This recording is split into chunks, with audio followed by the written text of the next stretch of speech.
बिस्मिल्लाहिर्रहमानिर्रहीम अल्हम्दुलिल्लाहि रब्बिल आलमीन वस्सलातु वस्सलामु अला रसूलिहिल करीम अम्मा बाद रब्बि इश्रह ली सदरी व यस्सिर ली अमरी वहलुल उक़दतम मिन लिसानी यफ़क़हू क़ौली। अस्सलामु अलैकुम व रहमतुल्लाहि व बरकातुहू। जज़ाकुमुल्लाह खैर एंड वेलकम। आज का टॉपिक बहुत इंटरेस्टिंग है, साइकोलॉजिकल बेनिफिट्स ऑफ नमाज। जैसे आपको पता है कि मेरा ताल्लुक़ साइकोलॉजी की फ़ील्ड से है और मैंने पर्सनल इंटरेस्ट की वजह से साइकोलॉजी में डिग्री भी की, तो काफ़ी पढ़ा मैंने इस पे, पॉजिटिव साइकोलॉजी पे, क्योंकि ये आज के हॉट टॉपिक्स हैं। हम ऐसे दौर में रह रहे हैं जब माइंडफुलनेस पे बहुत बात हो रही है और मेडिटेशन पे बहुत बात हो रही है, और उसकी वजह बुनियादी आप सबको पता है कि हम साइकोलॉजिकली इतनी स्टिमुलेटेड जनरेशन है कि हमें साइलेंस पसंद ही नहीं, और बल्कि साइलेंस जो है वो हमें खाती है, खाने को दौड़ती है। जबकि इट इज़ अ फैक्ट कि great minds only develop in silence. नबी सल्लल्लाहु अलैहि वसल्लम देखें गारे हिरा क्या करने जाया करते थे, साइलेंस प्रैक्टिस करने, ऑब्वियसली सॉलिट्यूड को प्रैक्टिस करने। तो हम इतने साइकोलॉजिकली स्टिमुलेटेड जनरेशन है कि हर वक्त हमारा ब्रेन स्टिमुलेटेड है because of the constant sounds, music और वो अजीबोगरीब चीज़ें जो हम देखते हैं, जो बच्चे गेमें खेलते हैं। आप देखें कि घर में हर वक्त टीवी चल रहा है, तो जब टीवी चल रहा है घर में हर वक्त, तो उस पर ख़बरनामा भी चल रहा है या ऐड भी चल रहा है, तो म्यूज़िक चल रहा है, यानी हर वक्त हम म्यूज़िक सुन रहे हैं। All the time we are surrounded with music, और काफ़ी ऊंची आवाज़ में टीवी चल रहा होता है। इसी तरह हम कहीं ट्रैवल कर रहे हैं तो हमें साउंड चाहिए, हमें म्यूज़िक चाहिए, गाड़ी चलाते हुए हमें साउंड चाहिए, इवन हमें एक्सरसाइज करते हुए कोई साउंड चाहिए। तो मैं आपको बताना ये चाह रहा हूँ कि इसकी वजह क्या है। इसकी बुनियादी वजह ये है कि हम अनरेस्ट पे हैं। हमारा माइंड और हमारा हार्ट और हमारी सोल तीनों ही अनरेस्ट पे हैं, और हमें चैन चाहिए, हमें इत्मीनान चाहिए। तो ये चैन और इत्मीनान आज के दौर का बहुत बड़ा टॉपिक है। इसीलिए पॉजिटिव साइकोलॉजी में पूरा एक चैप्टर डेडिकेट किया गया है माइंडफुलनेस को। माइंडफुलनेस बेसिकली क्या है? माइंडफुलनेस है बीइंग इन द मोमेंट, यानी उस मोमेंट में रहते हुए कॉन्शियसनेस के साथ ज़िंदगी गुजारना, ना माजी में जाना, ना फ्यूचर में जाना, ना ही किसी और चीज़ में खो जाना। मिसाल के तौर पे साइकोलॉजिस्ट कहते हैं कि माइंड मसल का कनेक्शन ये रियल कनेक्शन है। यानी अब अगर आप एक्सरसाइज कर रहे हैं और आपका माइंड मसल का कनेक्शन नहीं है, यानी आप माइंड को ये मैसेज नहीं दे रहे हैं कि मैं कौन सा मसल हिट कर रहा हूं, तो उस मसल को वो फायदा नहीं होगा। यानी इतनी ये डीप साइंस है माइंड और मसल का जो connection, it's all about mind. इसी तरह साइकोलॉजिस्ट कहते हैं कि अगर आप खाना खाते हुए माइंड और जो भी खाना है उसका कनेक्शन डेवलप नहीं कर रहे हैं, तो वो खाना भी आपको सही न्यूट्रिशनल वैल्यू नहीं देगा। अब ये बहुत अजीब बात है, और आप उसको मील को एंजॉय भी सही से नहीं कर सकेंगे। तो देखिए माइंड का बहुत रोल है, बट अनफॉर्चुनेटली हमारा माइंड हर वक्त बिजी है, हर वक्त बिजी है। इवन नमाज पढ़ते हुए भी हमारे जहन में बहुत से साउंड्स चल रहे हैं, यानी इवन म्यूजिक चल रहा है, गाने चल रहे हैं। नमाज में जब हम खड़े होते हैं तो आवाज़ें चल रही हैं, अंदर की आवाज़ें हैं या ब्रेन में जो भी है ख्यालात, वो चलना शुरू हो जाते हैं। Everything gets on. फिर रात इवन सोते हुए लोगों का माइंड हाइपर एक्टिव हो जाता है, और कोई गाना चलने लग जाता है या कोई सीन्स चलने लग जाते हैं, मूवी के या गेम के सीन्स चलने लग जाते हैं। ठीक है, तो मैं आपको बताना चाह रहा हूं कि हम सब बहुत एंग्शियस जनरेशन है, हमें एंग्जाइटी बहुत हाई लेवल की है हमारी जनरेशन में। ठीक है, हमें स्ट्रेस बहुत हाई लेवल का है, और साइलेंस को प्रैक्टिस करना हमने छोड़ दिया है, और साइलेंस की अब हमें आदत नहीं है। इनफैक्ट हम साइलेंट बैठें तो हमें 2 मिनट बाद दौरे पड़ जाएंगे, यानी हमारा वर्ल्ड अपसाइड डाउन हो जाएगा अगर हम साइलेंट बैठना शुरू कर दें। थरथली मच जाएगी, बेचैनी होने लग जाएगी, और हमें गश पड़ने लगेगा कि हमारी ज़िंदगी कहाँ जा रही है। तो उस साइलेंस को ख़त्म करने के लिए फ़ौरन हमें स्टिमुलेशन चाहिए। वो स्टिमुलेशन गेमों की शक्ल में हो, या नेटफ्लिक्स की शक्ल में हो, या बस लैपटॉप पकड़ के बैठ जाएं उस शक्ल में हो, या मोबाइल खोल कर बैठ जाएं, या रील्स देखते रहें और स्क्रॉलिंग करते रहें उस शक्ल में हो। तो ये सारी तमहीद मैं इसलिए बांध रहा हूँ कि ये टॉपिक इतना इंपॉर्टेंट है, साइकोलॉजिकल बेनिफिट्स ऑफ सलाह एंड स्ट्रेस मैनेजमेंट थ्रू सलाह, कि आप लोग कैन बी लिटरली, मुसलमान के पास जो कंटेंट है ना, अगर आप लोगों को समझ लग जाए वो क्या कंटेंट है। यानी माइंडफुलनेस का टॉपिक जब मैं गोरों का पढ़ता हूँ तो मुझे ऐसे लगता है नर्सरी क्लास का बच्चा बात कर रहा है। लिटरली जब मैं उनकी सेल्फ हेल्प बुक्स पढ़ता हूँ मुझे ऐसे लगता है नर्सरी क्लास का बच्चा बात कर रहा है। और कंपेयर्ड विद इस्लाम, और जब मैं इस्लाम को देखता हूँ, हदीस को देखता हूँ, नमाज को देखता हूँ, मुझे लगता है PhD लेवल का बंदा बात कर रहा है। इतना फ़र्क है, इतना आगे हैं आप उनसे, इतना आगे हैं आप उनसे इन टॉपिक्स में। इन टॉपिक्स की ख़ास बात कर रहा हूँ, माइंडफुलनेस, मेडिटेशन, ठीक है, और how to revive our lives, how to become a deep thinker. आप कभी इमाम इब्न क़य्यिम का कॉग्निटिव बिहेवियरल मॉडल पढ़ें, गूगल पे जाकर लिखें कॉग्निटिव बिहेवियरल मॉडल इमाम इब्न क़य्यिम, देखें वो बातें की हुई हैं जो वेस्ट को शायद 20 साल और लग जाएं वहाँ आते हुए। वो बातें उन्होंने की हुई हैं। उन्होंने 4 स्टेप्स बताए एक डीप थिंकर बनने के लिए, जो नीड ऑफ द आवर है, आज के दौर में नीड ऑफ द आवर है ये स्टेप्स। तफक्कुर, उसके बाद तज़क्कुर, फिर एतबार, और उसके बाद तदब्बुर। ये 4 स्टेप्स हैं इमाम इब्न क़य्यिम के बेसिकली कॉग्निटिव बिहेवियरल मॉडल के। तफक्कुर है कि तफक्कुर का मतलब फ़िक्र करना नहीं है, ऑल्दो फ़िक्र से निकला है, लेकिन ये उर्दू वाली फ़िक्र नहीं है। तफक्कुर का मतलब है कि किसी चीज़ के बारे में सोचना और ज़ाहिर है कोई विज़न या कोई फ़िक्र लेकर चलना। मिसाल के तौर पे तफक्कुर ये है कि आप कभी बैठकर 10 मिनट अल्लाह सुब्हानहू व तआला के बारे में सोचें, अल्लाह की नेमतों के बारे में सोचें, अल्लाह ताला आपके साथ कितना लीनियंट है इसके बारे में सोचें, अल्लाह ताला आपको कितने चांसेस देता है इसके बारे में सोचें, अल्लाह की ग्रेटनेस के बारे में सोचें। मतलब लिटरली गैलेक्सीज को माइंड में लाएं, ब्लैक होल को माइंड में लाएं, और उन आयात पे गौर करें कि सुभान अल्लाह, अल्लाह ताला की क्रिएशन में कितनी वैरायटी हमें नज़र आ रही है। और वो वीडियोस को आप माइंड में लाएं कि सुभान Allah, by the way be works, उसको कौन इंस्ट्रक्शन दे रहा है हेक्सागोनल छत्ता बनाने की, जो फिशेस हैं वो किस तरह से समंदर में ज़िंदगी गुजार रही हैं। तो ये तफक्कुर है सारा, कि बैठकर एक बंदा गौर व फिक्र कर रहा है, ठीक है, गौर व फिक्र को तफक्कुर कहते हैं। यहाँ से वो चीज़ शुरू हो जाती है डीप थिंकर बनने की पूरी एक साइंस। तफक्कुर के बाद है तज़क्कुर। तज़क्कुर क्या है? तज़क्कुर है द प्रोसेस ऑफ इंटरनलाइजेशन, ठीक है। द प्रोसेस ऑफ इंटरनलाइजेशन क्या है? इसका मतलब होता है कि एक चीज़ को सोच कर इंटरनलाइज भी करना। देखिए, सिर्फ सोचना इनफ नहीं है। जैसे मैं और आप यहाँ बैठकर सोचने लग जाएं, बहुत अच्छा सोचें, उसके बाद घर चले जाएं, रील्स देखें 100 के करीब, तो वो उड़ गई, वो चीज़ जो सोची थी वो तो गई, ठीक है। तो तज़क्कुर इमाम इब्न क़य्यिम के मुताबिक क्या है? उस चीज़ को राइट डाउन करना, ठीक है। लोग डायरी लिखा करते थे किसी दौर में, मेरे दौर की बात है, और this is very sad, quite sad, कि मिलेनियल्स, हम मिलेनियल्स हैं ना, जो 1980s में या अर्ली 1990s में जिनकी बर्थ हुई है उनको मिलेनियल्स कहते हैं। Millennials are the last generation on earth who can tell what the world was without social media. You guys can't. Gen Z ने आंखें ही सोशल मीडिया के और स्मार्टफोन के दौर में खोली। वी आर द वंस जो आपको बता सकते हैं कि कैसा था, ज़िंदगी कैसी थी सोशल मीडिया के बगैर, ज़िंदगी कैसी थी स्मार्टफोन के बगैर, ज़िंदगी कैसी थी इवन फ़ोन्स के बगैर।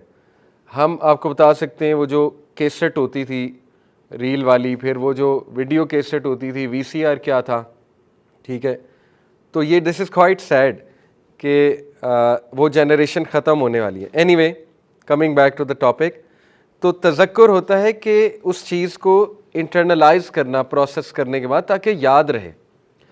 असल में एक सब्जेक्ट मैंने पढ़ा है साइकोलॉजी में, कॉग्निटिव साइकोलॉजी, उसमें अटेंशन का टॉपिक बहुत ज़्यादा इंपॉर्टेंट है कि अटेंशन स्पैन क्या होता है, अटेंशन रिटेन कैसे की जाती है, लॉन्ग टर्म मेमोरी क्या होती है, शॉर्ट टर्म मेमोरी क्या होती है, ठीक है, वगैरह वगैरह।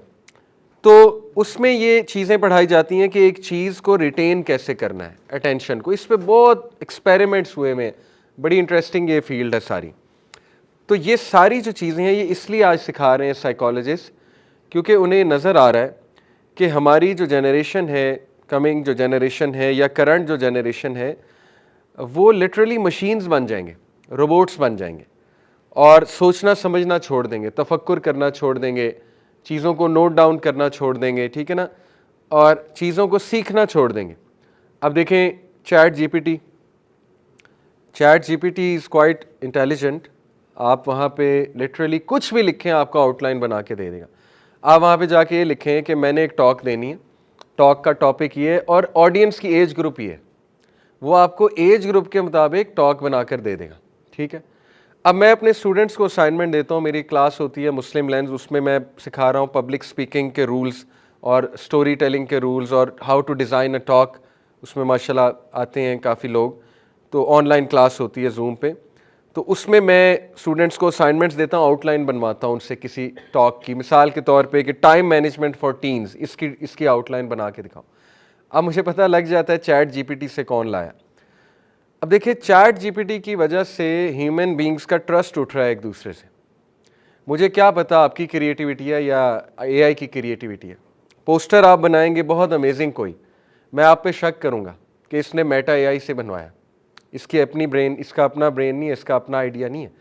तो machines will rule the world और मशीन्स लड़वाएंगी इंसानों को आपस में, मशीन्स ट्रस्ट उठाएंगी इंसानों का एक दूसरे से, और वो हो रहा है।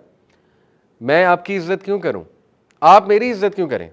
आपको क्या पता ये पूरा लेक्चर चैट जीपीटी का, आपके पास कोई गारंटी है? साइकोलॉजिकल बेनिफिट्स ऑफ सलाह हो सकता है चैट जीपीटी का लेक्चर हो, है नहीं इंशाल्लाह, ठीक है, मेरा ही है। लेकिन शक तो आ सकता है ना कि ये तो वहां से बना लाए, इनका क्या कमाल है, ये तो पोस्टर भी वहां से बना लाते हैं। तो वो जो एक अप्रिसिएशन थी कि यार इसने बुक पढ़ी है, बुक पढ़ के इसने पॉइंट्स एक्सट्रैक्ट किए होंगे, या इससे बड़ी मेहनत की है, ये कमाल का ब्रेन है इसका। तो ये डेंजर्स हैं कमिंग दौर के, metaverse, chat GPT, Aahista Aahista वो टर्मिनेटर मूवी सच होती जा रही है अगर किसी ने देखी है पुराने दौर में। तो वो मशीन्स जो है वो ह्यूमैनिटी को डिफीट कर देंगी, ह्यूमन क्रिएटिविटी को डिफीट कर देंगी।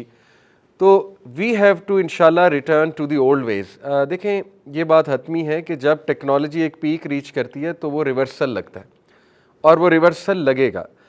हम जल्दी लगा लें तो अच्छी बात है, ऐसा ना हो कि हम उस फितने में इतना शिकार हो जाएं। But we need to teach our generation how to use technology. तर्क तो कर नहीं सकते, ऑब्वियस सी बात है, बट ये कि वी हैव टू टीच।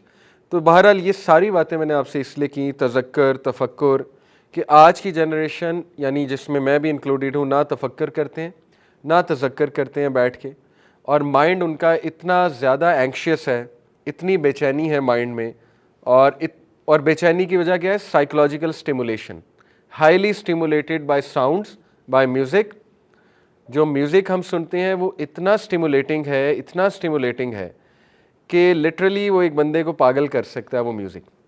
और जो लोग कॉन्स्टेंटली, ये जो शॉपिंग मॉल्स में लोग होते हैं और कैफ़ेज़ में लोग होते हैं जिनकी 9 आवर जॉब है और 9 आवर म्यूज़िक सुन रहे हैं, तो उनकी मेंटल हेल्थ की तो धज्जियाँ उड़ी होती हैं। कई लोगों ने मुझसे शेयर भी किया है, ठीक है, जो होटल्स में काम करते हैं, शॉपिंग मॉल में हर वक्त म्यूज़िक चल रहा है, तो उनको तो नींद भी नहीं आती, इतना स्टिमुलेशन हो चुकी है उनकी। एनीवे, तो ये इनका सोल्यूशन क्या है? ये टॉपिक्स इनका सोल्यूशन है कि आपने मेडिटेशन की तरफ वापस आना है, माइंडफुलनेस की तरफ वापस आना है, आपने अंदर जो है वो पेशेंस लानी है, कंपोजर लाना है, आपने साइलेंस को प्रैक्टिस करना है, ठीक है। तो तफक्कुर, तज़क्कुर, इंटरनलाइज करना है चीज़ को, नोट डाउन करना है, फिर एतबार है, मज़ीद उसको हाई लेवल पे जाकर सोचना है, जो मैं सिखाऊंगा इंशाल्लाह आज, और फिर तदब्बुर होता है। अल्लाह ने कहा ना, अफला यतदब्बुरून कुरान, क्या ये कुरान पर तदब्बुर नहीं करते? देखिए, तदब्बुर तभी होगा जब आप एक डीप थिंकर हैं, वरना तदब्बुर हो ही नहीं सकता। एक आम आदमी कुरान की एक वर्स पढ़ेगा और एक तदब्बुर करने वाले पढ़ेगा, ज़मीन आसमान का फ़र्क है। तदब्बुर करने वाला वो पॉइंट्स निकाल लेगा कि आम आदमी को नज़र ही नहीं आ रहा होगा वो चीज़, ठीक है। तो ये टॉपिक्स बहुत इंपॉर्टेंट हैं और नीड ऑफ द आवर हैं कि हम नमाज को बहुत केयरफुली समझें, और नमाज इज़ द सलूशन। ये बात नॉन मुस्लिम्स को शायद 10 साल बाद समझ लग जाए, 5 साल बाद लग जाए, लेकिन हमें अभी समझ लेनी चाहिए कि नमाज इज़ दी ओनली सोल्यूशन। आज के हसल बसल के दौर में और स्ट्रेस के दौर में हमने अपनी नमाज पे मेहनत करनी है। तो आज इंशाल्लाह हम वो बेनिफिट्स देखेंगे, साइकोलॉजिकल बेनिफिट्स, ताकि हम नमाज से माइंडफुलनेस अचीव कर सकें, नमाज से मेडिटेशन अचीव कर सकें। ऑल्दो नमाज is not exactly a meditation, नमाज अल्लाह की इबादत है। नमाज हम इसलिए पढ़ते हैं कि अल्लाह सुब्हानहू व तआला की इबादत है और अल्लाह सुब्हानहू व तआला का ज़िक्र है और अल्लाह से मुलाकात है। ये टॉप हमारी रीजंस हैं नमाज पढ़ने की, बट इसके साइकोलॉजिकल बेनिफिट ज़रूर हैं और वो आज हम इंशाल्लाह डिस्कस करते हैं।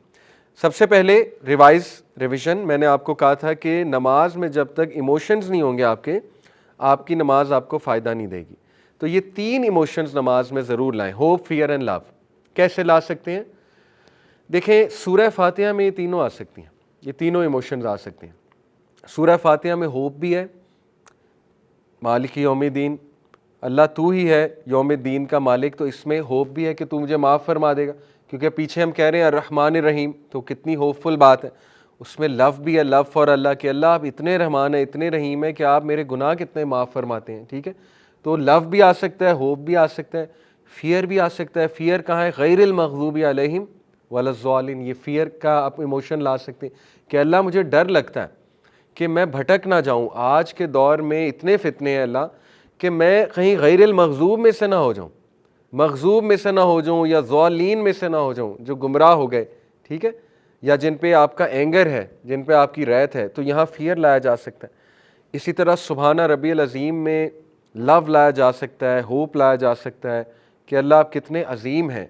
और अपनी कोई दुआ दिल में की जा सकती है रुकू में कि अल्लाह आपको आपकी अज़मत का वास्ता, कि मेरे गुनाह भी बहुत अजीम है लेकिन आप सबसे अजीम हैं, तो आप मुझे माफ़ फरमा दें, आप मुझे बचा लें। तो ये जब तक आप नहीं लाएंगे अपनी नमाज में, तो देखिए वही डॉक्टर इसरार रहीमहुल्लाह वाली बात है कि कुछ लोग नमाज बहुत पढ़ते हैं लेकिन चेंज नहीं आती उनकी लाइफ में, क्योंकि वो इबादत नहीं है, वो आदत है। नमाज की आदत होना और नमाज से इबादत करना ये 2 डिफरेंट चीज़ें। ठीक है, तो इबादत करना सीखनी है हमने। ठीक है, आदत है, अच्छी बात है। एक बंदा नमाज पढ़ रहा है, इंशाल्लाह फ़र्ज़ अदा हो जाएगा, चलो बचत हो जाएगी इंशाल्लाह। लेकिन अगर उसको ब्यूटीफाई कर लेगा तो वो बेनिफिट्स भी मिल जाएंगे, कमाल किस्म के, जिन बेनिफिट्स की आज हम बात कर रहे हैं।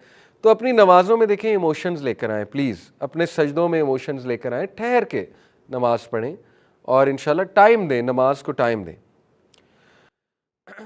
ये कोट अल हसन अल बसरी का, व्हेन सलाह is the least of your concerns then what is your most important concern.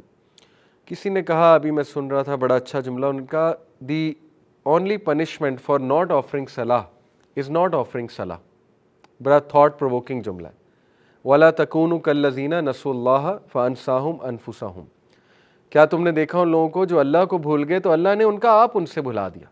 उलाइका हुमुल फासिकून, यही लोग फासिक हैं। तो उसने कहा कि नमाज पढ़ने की पनिशमेंट यही है कि आप नमाज ना पढ़ो, इससे बड़ी पनिशमेंट और क्या होगी। ठीक है, कि अल्लाह आपको नमाज से ही दूर कर दे, अल्लाह आपको अपनी मुलाकात से दूर कर दे, अल्लाह ताला आपको फॉरगेट कर जाए, अल्लाह ताला आपको अपना आप भी भुला दे और अल्लाह ताला की याद से भी आप गाफिल हो जाएं। तो ये हमें सोचनी चाहिए बातें। बहरहाल, व्हेन सलाह is the least of your concern then what is your most important concern. कितना ज़बरदस्त कोट है। हसन अल बसरी हैरान होते हैं कि फिर आप कर क्या रहे हैं, फिर आपका जीने का फ़ायदा क्या है, फिर आपका ज़िंदगी का मकसद क्या है। अगर आप नमाज नहीं पढ़ रहे हैं तो फिर तो सब कुछ वेस्ट है। As much as you fix your सलाह your life will be fixed. यही है मौजू हमारा। जितना नमाज को फिक्स करते जाएंगे आपकी ज़िंदगी फिक्स होती जाएगी, रेस्ट एश्योर्ड। ठीक है, आज इंशाल्लाह हम साबित भी करेंगे। Did you not know that सलाह वॉज इक्वेटेड विद सक्सेस। क्या तुम्हें नहीं पता कि नमाज जो है वो सक्सेस के साथ इक्वेट की है, फलाह के साथ, हय्या अलस सलाह हय्या अलल फलाह। तो how can you ask Allah सुब्हानहू व तआला for success when you are not responding to his right upon you. अभी देखें, कल ही मैंने एक रिफ्लेक्शन शेयर की सोशल मीडिया पे कि हमारे बड़े सवालात होते हैं कि मेरी फ़लानी दुआ नहीं कबूल हो रही, मेरी ज़िंदगी में ये मसला है, या अल्लाह ताला ने मुझे ये चीज़ क्यों नहीं दी, या मेरी जॉब क्यों नहीं लगी, मैं बहुत अरसे से एक दुआ कर रहा हूँ या कर रही हूँ। हम ये क्यों नहीं सोचते, देखें ये तो एक साइड की, this is one side of the story, one side of the coin, कि अल्लाह मेरे लिए क्यों नहीं कर रहा कुछ। ये कौन सोचेगा कि मैं अल्लाह के लिए क्या कर। नाउज़ बिल्लाह, हम ये समझते हैं हमारा बर्थ राइट है हमारी दुआ कबूल होना। Allah is bound to accept our दुआज। अल्लाह गॉड है, हम गॉड नहीं है। नाउज़ बिल्लाह, Allah can question us, we can not question Allah. हम अल्लाह को क्वेश्चन नहीं कर सकते मेरी दुआ क्यों नहीं कबूल की आपने। वो हमें ज़रूर क्वेश्चन करेगा कि तुमने नमाज क्यों नहीं पढ़ी, तुमने मेरे राइट्स क्यों नहीं जो है वो पूरे करे। अल्लाह क्वेश्चन करेगा, हम नहीं कर सकते। ठीक है, तो ये हमें सोचना है कि हम अगर हमारी दुआज नहीं कबूल हो रही तो इस तरफ कौन तवज्जो करेगा कि हम अल्लाह ताला के अहकामात भी मान रहे हैं कि नहीं मान रहे। डिसोबीडियंस हम अल्लाह की करते हैं, ठीक है, और बहुत धड़ल्ले से करते हैं। कहना हम अल्लाह का नहीं मानते, अपनी लाइफ को हम अल्लाह के रूल्स के मुताबिक नहीं गुजारते, तो फिर उसके बाद हम ये सोचें कि हमारी दुआएं नहीं कबूल होती या हमारी लाइफ में अप डाउन क्यों चल रहा है, तो फिर ज़ाहिर है कसूरवार हम हैं। ठीक है, तो यही बात अल हसन अल बसरी जो है वो यहाँ पे हमारी तवज्जो दिला रहे हैं कि आप लोगों को सोचना चाहिए कि अगर आप रिस्पॉन्ड ही नहीं कर रहे अल्लाह को सक्सेस के हवाले से, तो फिर आप सक्सेस मांग क्यों रहे हैं अल्लाह से, फिर सक्सेस तो नहीं मिलेगा आपको। ठीक है, दैट इज़ द पॉइंट।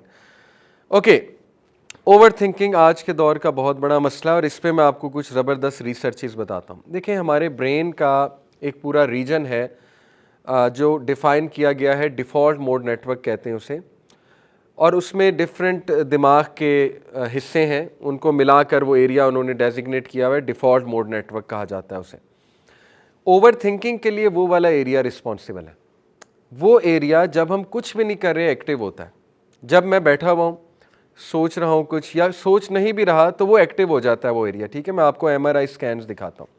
ये देखिए डिफ़ॉल्ट मोड नेटवर्क, इसको MRI स्कैन से देखा गया। ये जो ब्लू एरियाज आपको नज़र आ रहे हैं, ये मिलकर डिफ़ॉल्ट मोड नेटवर्क कहलाते हैं। ठीक है, ये ब्लू एरियाज देखें एक्टिव हो गए जब you are thinking about the future. Orange colour नजर आ रहा है, active colour is the orange colour, तो this becomes active, super active, और when you are thinking about the future. अब मैं आपको इंटरेस्टिंग रिसर्चेस बताता हूं ओवर थिंकिंग के हवाले से। ये पहली रिसर्च है 2011 की, ब्रूअर एट ऑल का मतलब होता है and his team, Breuer and others Latin word है। उसने और उसकी टीम ने एक रिसर्च कंडक्ट की। रिसर्च क्या है कि उन्होंने कुछ लोगों का एक ग्रुप लिया और उन ग्रुप्स को दो फर्दर ग्रुप्स में डिवाइड किया। Group of people were divided into 2 groups.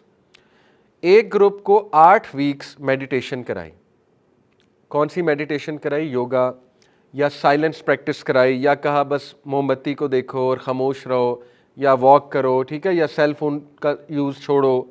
Cell phone का बहुत कम यूज़ उनको कराया और पैसे दिए कि 8 वीक्स आपने ये हमारी बात माननी है, करना है। ठीक है, 8 वीक्स का मतलब है 2 महीने। 2 महीने उन्हें मेडिटेशन कराई डेली। दूसरे ग्रुप को नहीं कराई। दूसरे ग्रुप को कहा फ्री है, free to do whatever you want. 8 weeks बाद दोनों ग्रुप्स के MRI स्कैन किए। ग्रुप ए जो मेडिटेशन ग्रुप था, उसका डिफ़ॉल्ट मोड नेटवर्क बहुत कंट्रोल्ड था, बहुत कम एक्टिव था। ग्रुप बी जिन्होंने मेडिटेशन नहीं की थी, उनका बहुत एक्टिव था। तो इस रिसर्च ने यह साबित किया कि मेडिटेशन ओवर थिंकिंग को कंट्रोल करती है, और जो लोग मेडिटेशन नहीं करते वो ओवर थिंकिंग के ज़्यादा, ज़ाहिर है उनको ओवर थिंकिंग ज़्यादा होती है। पहली रिसर्च, और ये सारा ग्राफ्स के मुताबिक हमें नज़र आ रहा है मेडिटेशन वाला ग्रुप। और देखिए कितने लेस एक्टिव हैं मेडिटेशन वाले ग्रुप के। आप देखें डिफ़ॉल्ट मोड नेटवर्क ऑलमोस्ट गायब हो गया, यानी कि उनको ओवर थिंकिंग इतनी नहीं हो रही। फ्रेडरिक्सन और उसकी टीम 2008 की रिसर्च है। इनकी रिसर्च क्या है? 8 वीक्स मेडिटेशन करवाई। ये जो मेडिटेशन वाला ग्रुप है ये सॉलिड लाइन है, और जो डॉटेड लाइन है ये कंट्रोल ग्रुप है, जिनको नहीं कराई या कभी कभी कराई, कभी नहीं कराई। क्या देखा? वीक 8 बाद देखिए पॉजिटिव इमोशन, वाई एक्सिस पे पॉजिटिव इमोशन। पॉजिटिव इमोशन क्या होते हैं? जॉय, हैप्पीनेस, ऑप्टिमिज्म, होप, ठीक है, करेज, ये पॉजिटिव इमोशंस हैं कि बंदा, ग्रैटिट्यूड, ग्रैटिट्यूड कितना पॉजिटिव इमोशन है, शुक्रगुजारी, मुंह पे शुक्रगुजारी हर वक्त। 8 वीक बाद जो मेडिटेशन वाला ग्रुप था उसके पॉजिटिव इमोशंस कहाँ गए हुए हैं? बहुत ऊपर, स्पेशली 7th वीक में। ठीक है, और जो नॉन मेडिटेशन वाला ग्रुप है उसके 8 वीक बाद कहाँ आए हुए हैं? बहुत डाउन। अब ये कैसे फाइंड आउट उन्हें किया होगा? देखें 8 वीक्स बाद जब उन्होंने मेडिटेशन वाले ग्रुप से सवाल किया होगा हाउ इज़ योर लाइफ, या कोई सर्वे लिया होगा, उनके आंसर बहुत पॉजिटिव थे। Life is great, life is going good. जैसे मैं आपसे रैंडमली अभी पूछ लूँ are you happy with life, आप कहेंगे सो है, बस ठीक है।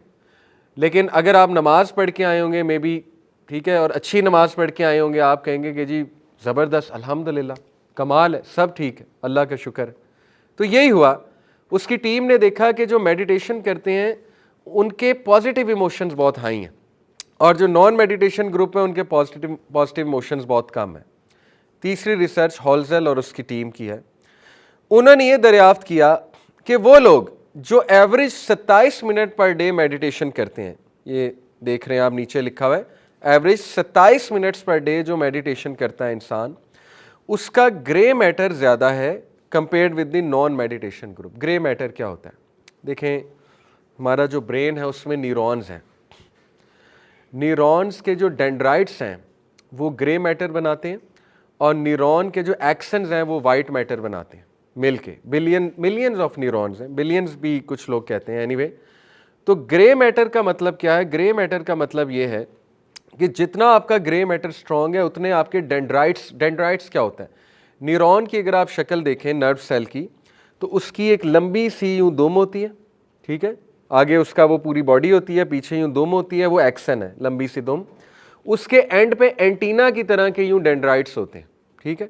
वो एंटीनास क्या करते हैं? दूसरे न्यूरॉन से कम्युनिकेशन करते हैं थ्रू न्यूरोट्रांसमीटर्स।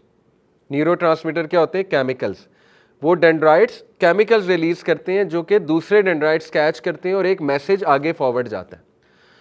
डेंड्राइट स्ट्रांग होने का क्या मतलब है? ग्रे मैटर स्ट्रांग होने का कि आपकी न्यूरल कम्युनिकेशन बहुत अच्छी है। न्यूरल कम्युनिकेशन अच्छी होने का क्या मतलब है? कि आप बहुत फोकस्ड हैं, ठीक है, आप बहुत अच्छे थिंकर हैं, आप बहुत अच्छे कम्युनिकेटर हैं, ये उसका मतलब है। आपके रिफ्लेक्सेस बहुत अच्छे हैं, रिफ्लेक्स एक्शन बहुत स्ट्रांग है आपका, ठीक है। मेडिटेशन का फ़ायदा क्या है? ग्रे मैटर स्ट्रांग होता है। आपको पता है मलेशियन साइकोलॉजिस्ट ने, ये तो गोरों की रिसर्चेज हैं, मलेशियन साइकोलॉजिस्ट ने नमाजियों के ऊपर रिसर्चेज की हुई हैं, अभी आपको आगे दिखाऊंगा। नमाजियों की ये सारी चीज़ें इससे भी बेहतर हैं। ये तो योगा शोगा है ना, ठीक है, वो भी एक मेडिटेशन है। नमाजियों की जो ये सारी चीज़ें वो इससे भी बेहतर है। बल्कि नमाजियों की एक और चीज़ उन्होंने फाइंड आउट की कि जो लोग नमाज रेगुलर पढ़ते हैं उनकी एक और चीज़ उन्होंने फाइंड आउट की। पैराइटल लोब एक चीज़ होती है ब्रेन में, पैराइटल लोब। नमाजियों का जो पैराइटल लोब है वो कम श्रिंक होता है एज के साथ साथ, बाकियों का जल्दी श्रिंक होता है, ठीक है। नमाज और जिक्र करने वालों का कम श्रिंक होता है और दुआ करने वालों का। ये तीन बातें हैं, दुआ जो रेगुलर करते हैं, जो नमाज रेगुलर पढ़ते हैं, जो जिक्र रेगुलर करते हैं। पैराइटल लोब जब श्रिंक हो जाता है तो मेमोरी लॉस होती है, तो आपकी सेंसरी परसेप्शन वीक होती है, ठीक है। पैराइटल लोब से इसका ताल्लुक है। आपको नेगेटिव फीलिंग्स आती हैं, सेंस ऑफ लोनलीनेस। जिनका पैराइटल लोब जल्दी श्रिंक हो जाता है उनको लोनलीनेस ज़्यादा फील होने लगती है, सेंस ऑफ लोनलीनेस, ठीक है। उनको डिप्रेशन के चांसेस बढ़ जाते हैं। तो अभी मैं आपको आगे मलेशियन साइकोलॉजिस्ट की रिसर्च बताऊंगा कि नमाजी, जिक्र करने वाले और दुआ बहुत ज़्यादा करने वाले, उनके पैराइटल लोब जो है वो कम श्रिंक होता है, विच मीन्स उनकी मेमोरी अच्छी होती है, विच मीन्स के बुढ़ापे में उनको डिप्रेशन कम होती है, सेंस ऑफ लोनलीनेस उनको कम होती है, ठीक है। विच मीन्स कि उनकी मेमोरी बहुत शार्प होती है, उनका फोकस बहुत शार्प होता है। तो फबी अय्यी आला रब्बी कुमा तुकज़्ज़िबान। नमाज तो गिफ्ट है, नमाज को बोझ पता नहीं हम क्यों समझते हैं। नमाज तो मिराज पे गिफ्ट दी अल्लाह सुब्हानहू तआला ने अपने नबी को कि ये तुम्हारी उम्मत के लिए तोहफा दिया जा रहा है। खुद दिया अल्लाह ने, जिब्राइल इस्लाम के थ्रू भी दे सकते थे। खुद देने का मतलब ये था कि ये तो तोहफा है। लेकिन मूसा अलैहिस्सलाम को हमारा पता था, उन्होंने कहा आपकी कौम इतनी निकम्मी होगी वो तो 5 नमाजें भी नहीं पढ़ सकेंगे। खैर ये उनकी एक पेशन गोई थी। तो बहरहाल असल में बात पता है क्या है? इट्स ऑल अबाउट कल्ब। जिसने नहीं पढ़नी ना उसको आप 100 चीज़ें बता दें कि नमाज के ये फ़ायदे हैं, नमाज से ये मिलता है, नमाज से हो, तो उसने नहीं पढ़नी। जिसने पढ़नी है उसको एक रीज़न भी नहीं चाहिए, ठीक है। तो ये तो हमारी एक कोशिश है, एफर्ट है कि हम अपनी यूथ को समझा दें, सही और गलत की पहचान करा दें और उन्हें रिपरकशंस दिखा दें कि देखो नमाज नहीं पढ़ोगे तो उसके रिपरकशंस भी देख लो, पढ़ोगे तो उसके भी कॉन्सिक्वेंसेस और उसके भी पॉजिटिव इफ़ेक्ट्स देख लो। तो ये इंशाल्लाह होपफुली इससे मोटिवेशन ज़रूर मिलेगी हमारी यूथ को। तो देखिए इसीलिए अल्लाह सुब्हानहू तआला ने कहा अला बिज़िक्रिल्लाहि तत्मइन्नुल कुलूब, बेशक अल्लाह सुब्हानहू तआला के ज़िक्र में जो दिल है उनका सुकून है, जो कुलूब हैं उनका इत्मीनान है। तो इस्लाम इत्मीनान का वादा करता है, हैप्पीनेस का वादा नहीं किया अल्लाह ने कहीं में। हैप्पीनेस तो एक धोखा है। असल में हैप्पीनेस की 3 टाइप्स हैं। अगर आप हैप्पीनेस को डीप पढ़ेंगे साइकोलॉजी की नज़र से, एक हैप्पीनेस है जो बहुत शॉर्ट लिविंग है, ठीक है, that is the fake happiness, उसको साइकोलॉजिस्ट कहते हैं फेक हैप्पीनेस है। वो शॉर्ट लिविंग है, गाना सुना एकदम मूड बूस्ट हो गया, म्यूजिक सुना मूड बूस्ट हो गया, चॉकलेट खाई एकदम मूड बूस्ट हो गया, ठीक है, या आपको जो है ना एक फनी मूवी देखी मूड बूस्ट हो गया, कॉमेडी मूवी देखी मूड बूस्ट हो गया, तो वो तो है शॉर्ट लिविंग। उसके बाद क्या होगा, जैसे ही वो गाना खत्म हुआ फिर डिप्रेस। वो तो उसके पीछे साइंस क्या है, गाना जब तक चल रहा है डोपामीन निकल रहा है, केमिकल, डोपामीन प्लेजर का केमिकल है, जैसे ही गाना बंद हुआ डोपामीन खत्म, तो दोबारा से वही हालत। दूसरी टाइप होती है happiness because of some sense of achievement, ये फिर कुछ स्टेबल है। पहली तो बिल्कुल ही शॉर्ट लिविंग है और उसको हम रद्द नहीं कर रहे, उसकी भी ज़रूरत है। अच्छा खाना खाएं, अच्छा जूस पिएं, एकदम मूड बूस्ट होता है, अच्छी बात है, मूड बूस्टर्स की ज़रूरत है, लेकिन उसको हैप्पीनेस ना समझ लें, वो सिर्फ मूड बूस्टर है, that is not happiness. Second type होती है happiness because of some achievement, वो फिर कुछ स्टेबल है, यानी आपने कुछ अचीव किया, असाइनमेंट की, अच्छा रिजल्ट मिला, you feel a sense of achievement, you become happy. आपका जीपी अच्छा आया, you feel a sense of achievement, you become happy, ठीक है।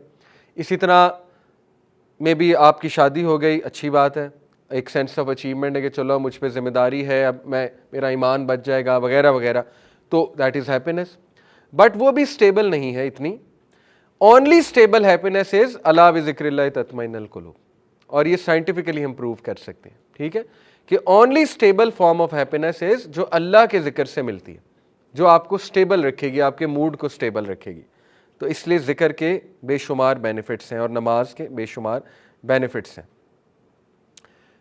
जापानीज़ 5 प्रिंसिपल जापानीज़ के हैं, लाइफ के प्रिंसिपल्स, बहुत कॉमन, आपने इंस्टा पे पोस्टें देखी होंगी, 5 Japanese principles to transform your life.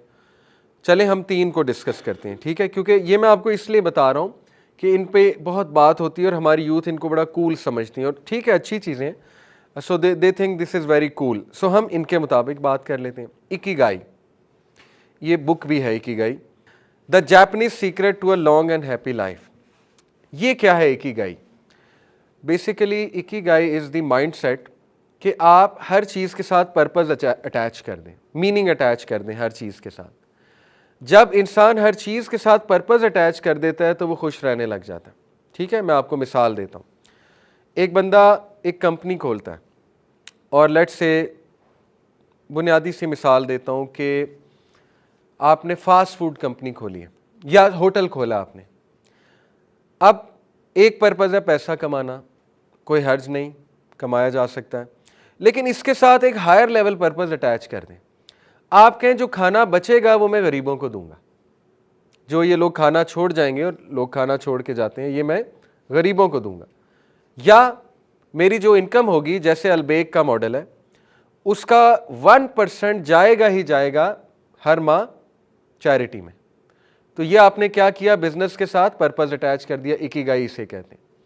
आपका बिजनेस भी ग्रो करेगा और आपको ज़्यादा सेंस ऑफ फुलफिलमेंट फील होगी कि yes I am doing something good, ठीक है। इसी तरह आप डॉक्टर बनने जा रहे हैं, आपको मुश्किल लग रहा है बहुत, आप में मोटिवेशन नहीं, यार इतना पढ़ना पड़ता है, 18-18 घंटे पढ़ना पड़ता है, आपको बोरिंग भी लग रहा है, आप इकिगाई अप्लाई कर दें, उस पर पर्पस अटैच कर दें। आप कहें कि नहीं देखो, कल को मैं लोगों की हेल्प कर सकूंगा, कर सकूंगी, कल को मैं काउंसलिंग कर सकूंगा लोगों की, कल को मैं कोई अल्लाह रसूल की बात, उन्हें डॉक्टर की बहुत बात मानते हैं, पेशेंट ब्लाइंडली मानते हैं, डॉक्टर जो कह दे ब्लाइंडली करते हैं, ठीक है। तो देखें ना, आप मोटिवेशन ला सकते हैं कि अब एक पर्पस अटैच हो रहा है इसके साथ, खिदमत खल्क का, तो मोटिवेशन आ जाएगी, इसको कहते हैं इकिगाई। इसी तरह आपने स्पोर्ट्समैन बनना है, आप उसके साथ कोई पर्पस अटैच कर दें, हाई लेवल पर्पस अटैच कर दें, ठीक है, कि मैं एक इन्फ्लुएंसर बनूंगा, इन्फ्लुएंसर बन के दीन की बात करूंगा, दीन का एम्बेसडर बनूंगा। हाशिम आमला, देखें उसने कोई दावत नहीं दी, उसका सिर्फ पिच पर बैठकर पानी पीना दावत थी, क्या ख्याल है? रिजवान, उसका सिर्फ नमाज पढ़ लेना दावत है, ठीक है। तो इन्फ्लुएंसर बन के दीन प्रैक्टिस करना, ये इकिगाई है कि ठीक है चलो पर्पस अटैच हो गया। तो देखिए, नमाज, जितना नमाज आपको इकिगाई की तरफ लाती है, कोई और चीज़ नहीं ला सकती। एक बंदा, मैं आपको एक केस स्टडी बताता हूँ, सपोज कर लें दुनिया का सबसे बड़ा लूज़र है, ना उसकी कोई जॉब है, ना उसमें कोई टैलेंट है, वर्ल्डली सेंस में, ठीक है। मान लो दुनिया का सबसे बड़ा लूजर है और लॉस ही लॉस है, दुनिया में लॉस ही लॉस है। जब वो नमाज पढ़ेगा उसको एक सेंस ऑफ पर्पस मिलेगा, हो ही नहीं सकता उसको सेंस ऑफ, उसको क्या सेंस ऑफ पर्पस मिलेगा कि चलो ठीक है मैं दुनिया का सबसे बड़ा लूजर हूं लेकिन अल्लाह के सामने तो मैं अल्हम्दुलिल्लाह नमाज तो पढ़ ली ना मैंने, इतना तो गया गुजरा नहीं हूं कि नमाज नहीं पढ़ी मैंने, ठीक है। तो जितना नमाज आपको मीनिंग देगी, सेंस ऑफ पर्पस देगी, मकसद देगी और आपको सेंस ऑफ अचीवमेंट करवाएगी, ये तो रूह की सेंस ऑफ अचीवमेंट है ना। आप खुद देखें, जिस दिन आपने इशा पढ़ी हो आपको ना एक सुकून फील होगा, जिस दिन नहीं पढ़ी हो आपको तजब्जुब और बेचैनी और परेशानी लगी होगी, ठीक है ना। तो ये तो अंदर से आवाज़ आ रही है कि आप क्यों नहीं मीनिंगफुल लाइफ गुजार रहे। तो देखें, नमाज आपको इकिगाई देता है और बहुत कमाल का देता है, ये पहली चीज़। दूसरा, काइजन। काइजन क्या है? काइजन प्रिंसिपल है make small changes for continuous improvement, this is kaizen. अब नमाज आपको काइजन की तरफ कैसे लाता है? देखिए, पहली तो बात, नमाज इज समथिंग वेरी कंसिस्टेंट, ठीक है। नमाज 5 बार पढ़नी है आपने, उसमें सूरह फातिहा इज समथिंग वेरी कंसिस्टेंट। 17 बार सूरह फातिहा आपने पढ़नी है, अगर सिर्फ फ़र्ज़ की बात की जाए, फ़र्ज़ रकात की, ठीक है, 17 बार। आप कॉन्टीन्यूस कुछ कर रहे हैं, काइजन लगा रहे हैं, वो कॉन्टीन्यूस का है, नमाज या सूरह फातिहा और बाकी जो दुआएं आप कर रहे हैं।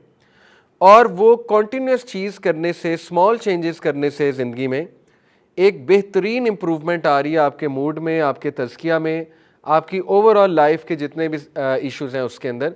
तो नमाज काइजन अच्छा खासा आपकी ज़िंदगी में काइजन प्रिंसिपल को भी अप्लाई करती है नमाज, ठीक है।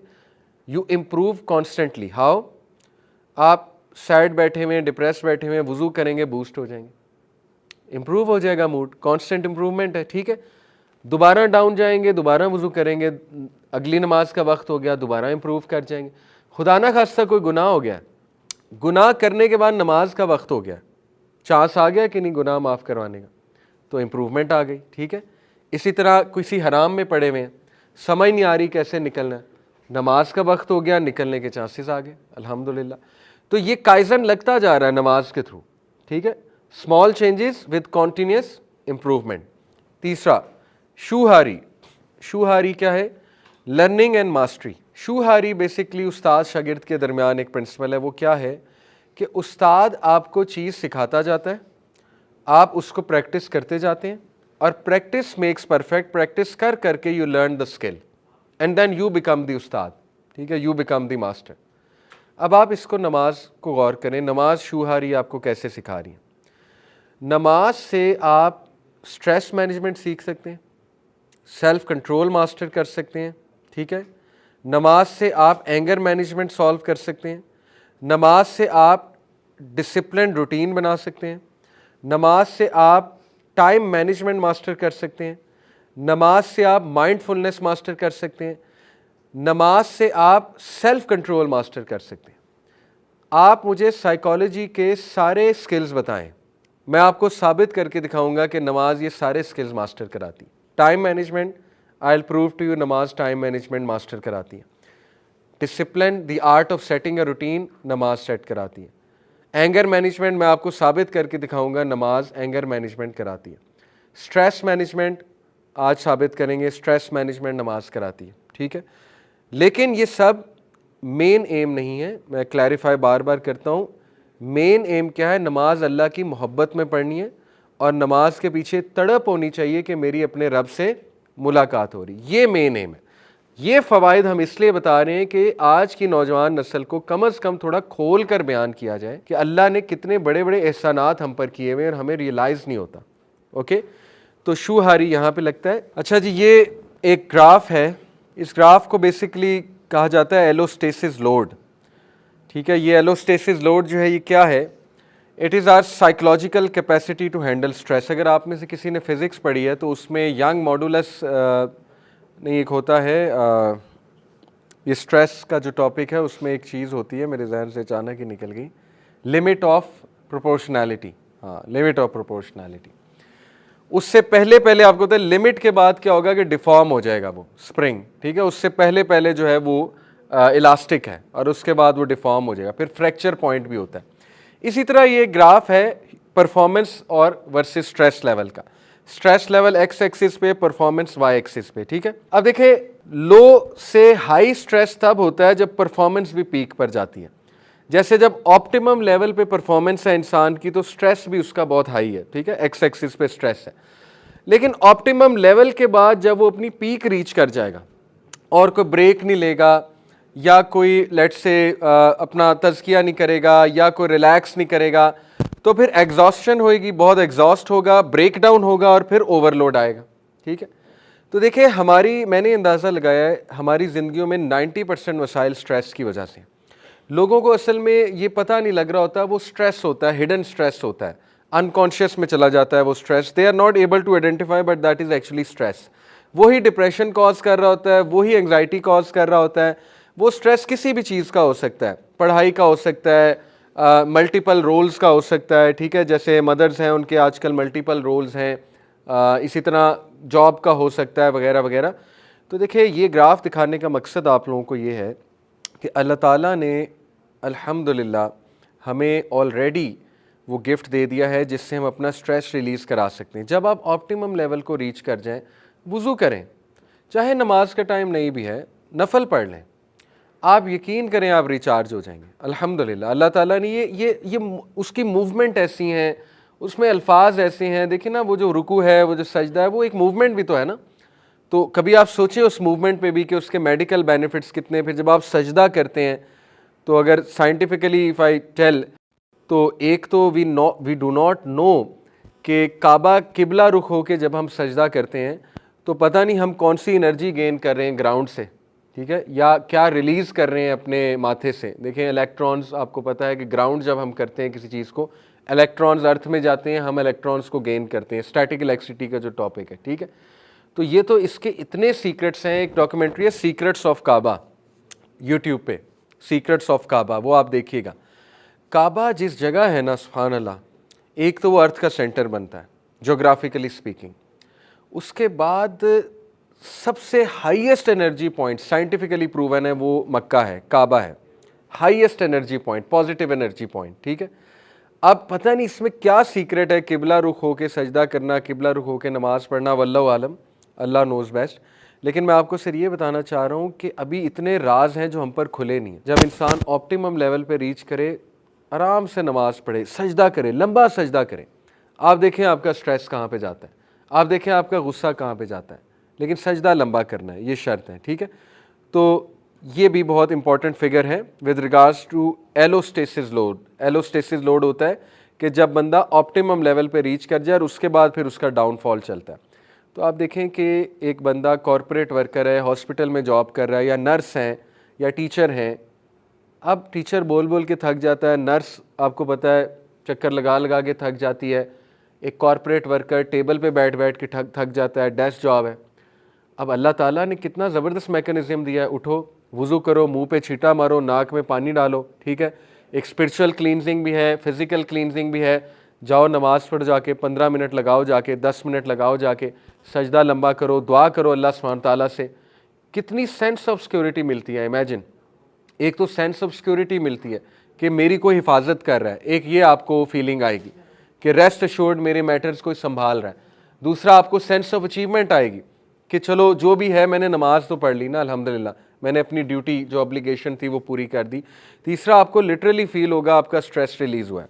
तो इसीलिए अल्लाह सुब्हानहू तआला ने कहा या अय्युहल्लज़ीना आमनू इस्तईनु बिस्सब्रि वस्सलाह इन्नल्लाहा मअस्साबिरीन, ए लोगो जो ईमान लाए हो, सब्र और नमाज से ताकत पकड़ो, सीख हेल्प। इस्तईनु सीख हेल्प, और इसका मतलब ताकत भी होता है।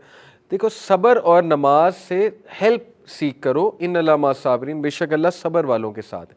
सब्र और नमाज का आपस में क्यों जिक्र है, इसमें क्या आपको लगता है मैसेज है? देखिए एक तो ये मैसेज है कि नमाज में सब्र चाहिए। नमाज सब्र के बगैर तो पढ़ी ही नहीं जाती ना, अगर सब्र ही नहीं है वो तो नमाज ही नहीं है, अगर जल्दी जल्दी में पढ़ी है, ठीक है। दूसरा ये है कि नमाज के लिए उठने के लिए भी सब्र चाहिए। अब देखें ना, एक बंदा है उसका दिल ही नहीं कर रहा तो सब्र करे, उठे, उठाए अपने आप को, यही तो सब्र है।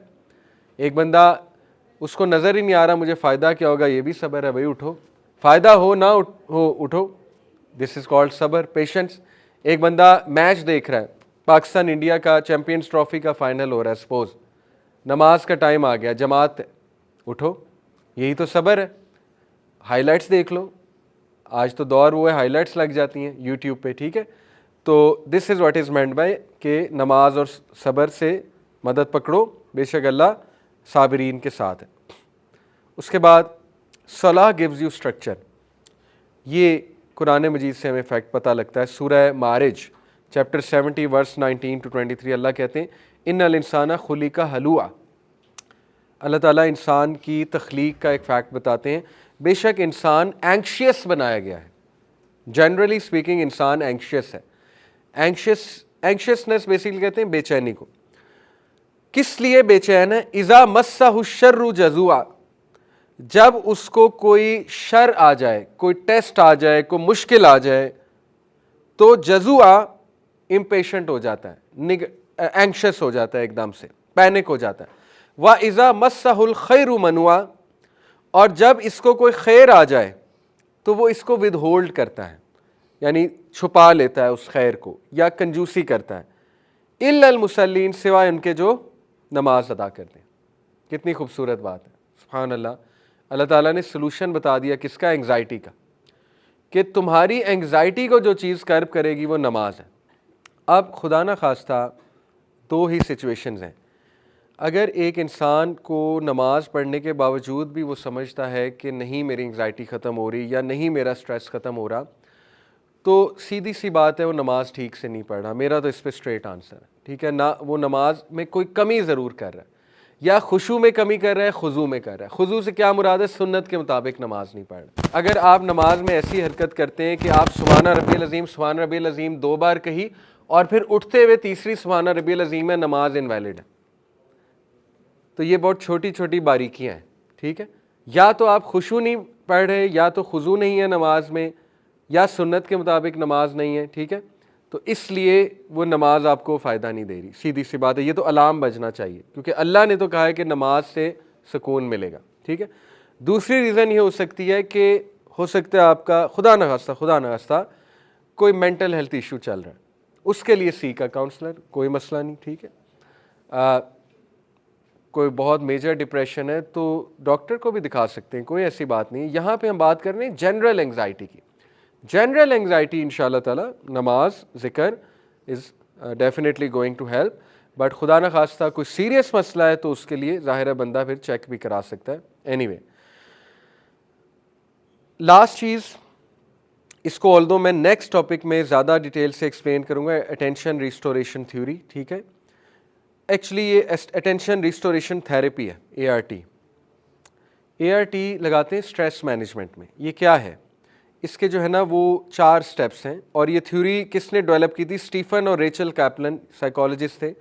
लेट 1980s और अर्ली 90s में इन्होंने ये थेरेपी थेरेपी डिज़ाइन की।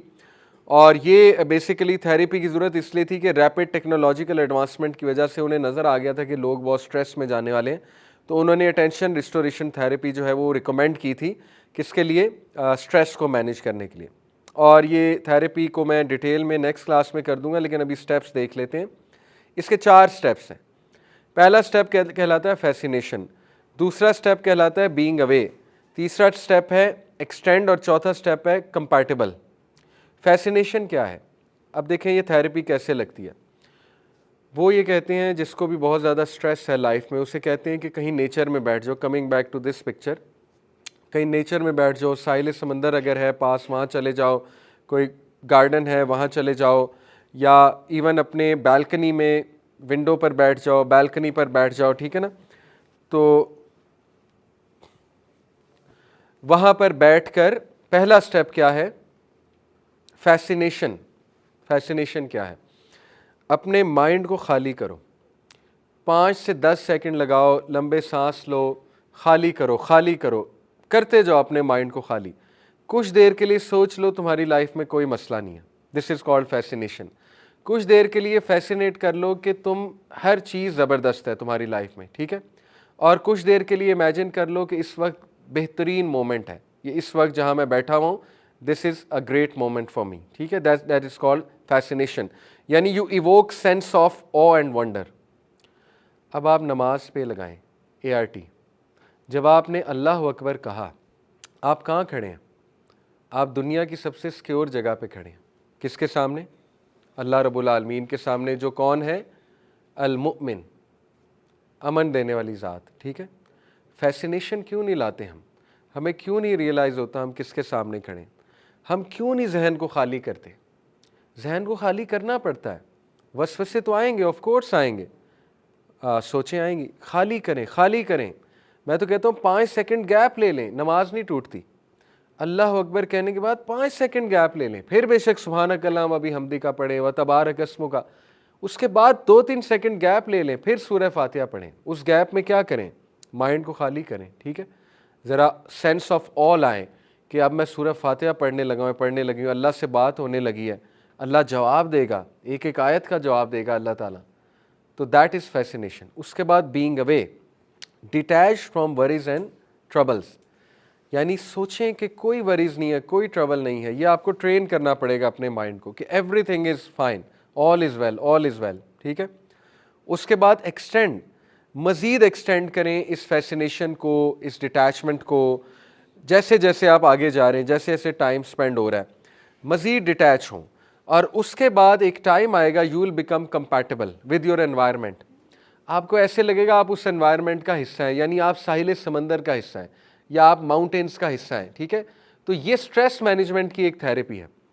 अब आप कंपैटिबल से क्या मुराद है? एफर्ट कर करके आपकी नमाज इतनी ज़बरदस्त हो जाएगी कि आप और नमाज इतने कंपैटिबल हो जाएंगे कि आपको मेहनत भी इतनी नहीं करनी पड़ेगी और आपकी नमाज अच्छी होगी। शुरू में बहुत मेहनत करनी पड़ेगी, ठीक है, कुछ ये प्रैक्टिस करके। तो देखिए, जब आपको बहुत स्ट्रेस हो तो ये 4 स्टेप्स नमाज में लगा कर देखें। फैसिनेशन और गहरे सांस, मतलब गैप्स देना और जहन को खाली करना, डिटैच होना दुनिया से, ख्यालात से कुछ देर के लिए डिटैच होना, अल्लाह के बारे में सोचना, अल्लाह की मर्सी के बारे में सोचना, रुकू करते हुए, सजदा करते हुए, और देन यू विल सी कि you are becoming compatible with what you are doing. तो ये 4 स्टेप्स बहुत अमेजिंग हैं इंशाल्लाह ताला। इनको मैं मज़ीद कुछ और साइकोलॉजिकल थ्योरीज, फैक्ट्स बताकर आपको साबित करूँगा। और ये एक किताब है, how God changes your brain. ये बेसिकली एंड्रयू न्यूबर्ग, एक न्यूरो साइंटिस्ट है, PhD, उसकी रिसर्च है। उसकी रिसर्च क्रिश्चियंस के ऊपर है। क्रिश्चियंस भी दुआ करते हैं, क्रिश्चियन प्रेयर होती है। ठीक है, उसकी रिसर्च है कि जो क्रिश्चियंस रेगुलर प्रेयर करते हैं संडे को चर्च में जाके या वैसे ही खाने की टेबल पे, आपको पता है कि वो खाने से पहले एक प्रेयर कहते हैं। अब तो खैर ये ट्रेंड ख़त्म हो गया उनके यहाँ, लेकिन जो फैमिलीज़ अभी तक प्रैक्टिस करती हैं, तो ये उसकी रिसर्च है। उनका पैराइटल लोब जो है, वो जो मेडिटेशन करते हैं या प्रेयर करते हैं, मैं आपको बता चुका हूँ, उनका पैराइटल लोब जो है ये श्रिंक कम होता है, जिसकी वजह से वो सारे फ़वाइद जो मैंने आपको पहले बताए। और ये मुस्लिम मलेशियन जो साइकोलॉजिस्ट हैं उनकी भी रिसर्च है। तो यहाँ पे इंशाल्लाह हम आज का लेक्चर ख़त्म करते हैं। अल्लाह ताला हमें खुशू खुजू से नमाज़ पढ़ने की तौफ़ीक अता फ़रमाए। देखें, नमाज में कॉमन मिस्टेक्स के ऊपर एक बुक है, 40 कॉमन मिस्टेक्स इन सलाह, PDF। आप गूगल पे आके लिखे 40 कॉमन मिस्टेक्स इन सलाह PDF, तो ये वही बुक आएगी जो मैं रिकमेंड कर रहा हूँ। ठीक है, तो वो आप एक बार गो थ्रू कर जाएँ, बहुत छोटी सी बुकलेट है, आपको पता लग जाएगा नमाज में मिस्टेक्स क्या होती हैं। देखें, वही बात है, नमाज सबसे इंपॉर्टेंट चीज़ है ज़िंदगी की, उसको केयरलेसली ना पढ़ा करें और ना उस पर केयरलेस रहें। कई लोग को नमाज से फ़ायदा इसलिए नहीं होता, उनकी नमाज ठीक नहीं होती, अल्लाह माफ़ करे। उनको बाद में पता लगता है मैं नमाज में बहुत सीरियस मिस्टेक कर रहा था या बहुत सीरियस मिस्टेक कर रही थी। तो इसलिए you have to be very serious, very careful. अगर आपको सही से नमाज से फ़ायदे उठाने, तो ये बुक 40 कॉमन मिस्टेक्स इन सलाह, इसको आप ज़रूर देखिएगा। इसी तरह एक और बुक है, 33 वेज़ टू डेवलप खुशू इन सलाह, इसको भी मैं रिकमेंड करता हूँ, आप ज़रूर देखिएगा इंशाल्लाह। सो यहीं पे एंड करते हैं। सुब्हानक अल्लाहुम्मा बिहम्दिका, अशहदु अल्ला इलाहा इल्ला अंता अस्तगफिरुका व अतूबु इलैक। अस्सलामु अलैकुम व रहमतुल्लाहि व बरकातुहू।